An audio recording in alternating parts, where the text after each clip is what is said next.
উদারত আহ্বান করব, কাল বিলম্ব না করে আমরা প্যান্ডেলে চলে আসি। প্যান্ডেলে আসলে লাভ বেশি। আমরা যখন কোথাও কোনো আলো দেখি, আগুন দেখি, কিন্তু ওই আলো দেখতে পাওয়া যায়, কিন্তু আলোর থেকে তাপ পাওয়া যায় না। তদ্রুপ মাইকের আওয়াজ যতটুকু দূরে যায়, নসিহত শোনা যায়, কিন্তু মজলিসে না আসলে হেদায়েত পাওয়া যায় না।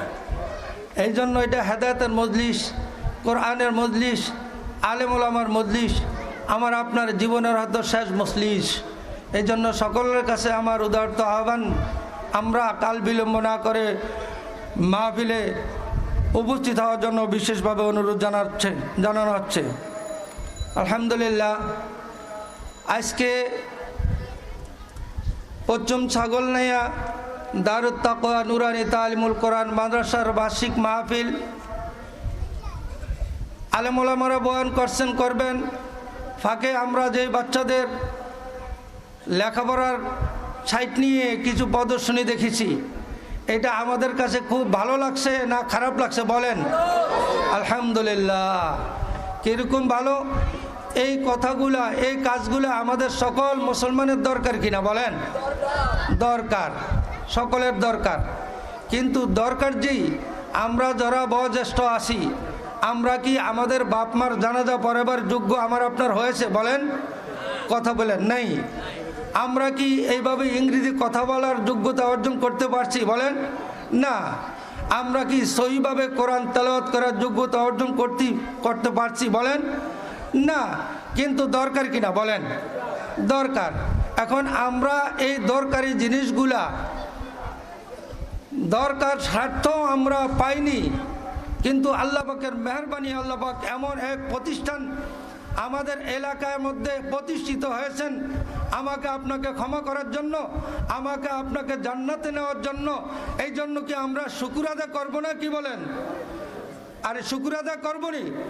শুকুর আদায় কি মুখে আলহামদুলিল্লাহ বলে শেষ? নো। শুকুর আদায় ওইটাই হবে, এই প্রতিষ্ঠানকে কদর করা, এই প্রতিষ্ঠানের সাথে মহব্বত করা, এই প্রতিষ্ঠানে আপনার ছেলে মেয়ে নায়নাতকুর বায়বাতিজা দিয়ে ভর্তি করানো, এইটা হবে শুকুর আদায় করা।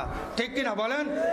এই জন্য আমাদের সুবর্ণ সুযোগ, এই সুযোগ যদি আমরা হাতছাড়া করি, কিয়ামতের ময়দানে আল্লাহর দরবারে জবাব দিতে করতেই হবে। আর যদি আমরা এটা সাদরে গ্রহণ করি, কিয়ামতের ময়দানে আল্লাহ পাক এই উসিলায় আমাকে আপনি ক্ষমা করেই দিবেন ইনশাআল্লাহ। কি বলেন? এই জন্য এই নেয়ামতের শুকর বেশি বেশি আদায় করবো। আপনাদের এলাকা আছে কিনা জানি না, আমাদের এলাকা আছে।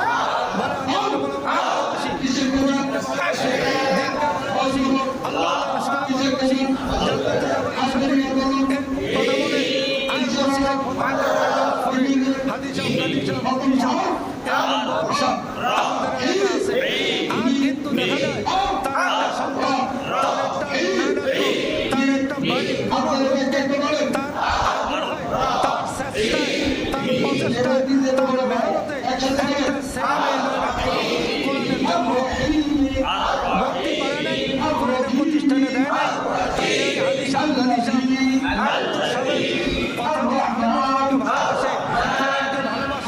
এটা কি ঠিক? মোটেই ঠিক নয়, সেটা মুখের চাপাবাজি। কোরআনকে মহব্বত করতে হলে, কোরআনের সাথে ভালোবাসা রাখতে হলে, জান্নাতে যাওয়ার আশা করতে হলে, সেই কিছু নমুনা সৃষ্টি করে দিতে হবে। আমি কোরআন শিখতে পারি নাই, আমি নামাজ সহি করে পড়তে পারি নাই, আমি জানাজা পড়তে পারি নাই, আমি দুর্ভাগা, আমি কপাল পড়া, কিন্তু আল্লাহ এমন সুযোগ করে দিয়েছেন আমার এলাকায়, এগুলো সম্পূর্ণ শিখাবার ব্যবস্থা আছে। আমার ছেলেকে আমি কোরআন শিখাতে পারলাম না, ব্যর্থ হয়ে গেল। নিজে শিখলাম না, ব্যর্থ হইলাম। ছেলেকে শিখালাম না, ব্যর্থ হইলাম। শেষ মেহনত যদি আমরা না শিখাই, আমার জীবন ব্যর্থ, কবর ব্যর্থ, হাসর ব্যর্থ। আল্লাহ জানেন আমার আখিরাতের কি ব্যর্থতা, আল্লাহই জানেন।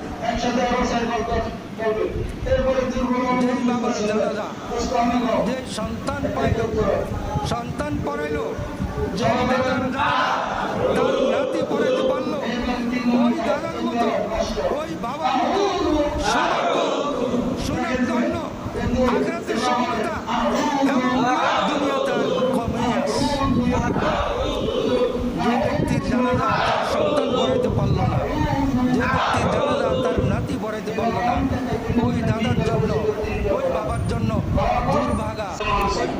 জন্য কপাল পরা ওই বাবার জন্য আখিরাতের দিন ভয়ঙ্কর ব্যবস্থা। এই জন্য বলেন আমাদেরকে জাহান্নামের আগুন থেকে বাঁচতে বলছে। আমাদের অধীনস্থ আমাদের এলাকার সবাইকে বাঁচাবার জন্য বলা হয়েছে। এখন আমরা নিজেরা বাঁচবো, আমাদের এলাকাবাসীকে বাঁচবো, কিসের মাধ্যমে বলে? একমাত্র কোরআনই পারে জান্নাত থেকে জান্নাতের উপযুক্ত করতে, একমাত্র কোরআনই পারে জান্নাত থেকে মুক্তি দিতে, ঠিক কিনা বলেন? আহ্বান করি সবাই শুধু বললাম না, কাউকে বললাম না আমি ব্যর্থ। আমার এলাকার গরিব তাদেরকে তশকিল করে পকেট থেকে 500 টাকা 1000 টাকা দিয়ে তাদেরকে বন্ধ করে দিই, তাইলে কি আমাদের ওই ছেলেটা হবে, ওই ছেলেটা ছেলেটা সই না আমাকে আখিরাতের মুক্তি দেওয়ার একটা পথ আল্লাহ পেয়ে যাবে। যদি না তা না করি কি আমাদের মধ্যে আল্লাহর কাছে জবাবদিহি করতে হবে। আপনার ছেলে এই নুরানি মাদ্রাসা দিয়ে, এই নুরানি প্রতিষ্ঠানে দিয়ে আপনি হাবিব বলেন, আপনি হাফেজ বলেন, আপনি মুফতি বলেন, আপনার চাপ করুন। যদি আপনি হাফেজ না বলেন, দুঃখ নেই, হাফেজ কোনো বাবা যদি তার সন্তানকে হাফেজ বলেন না, কোনো বাবা যদি তার মায়নাত থেকে হাফেজ আনেন, আমরা দেখতে পাই বর্তমানে পেপার পত্রিকায়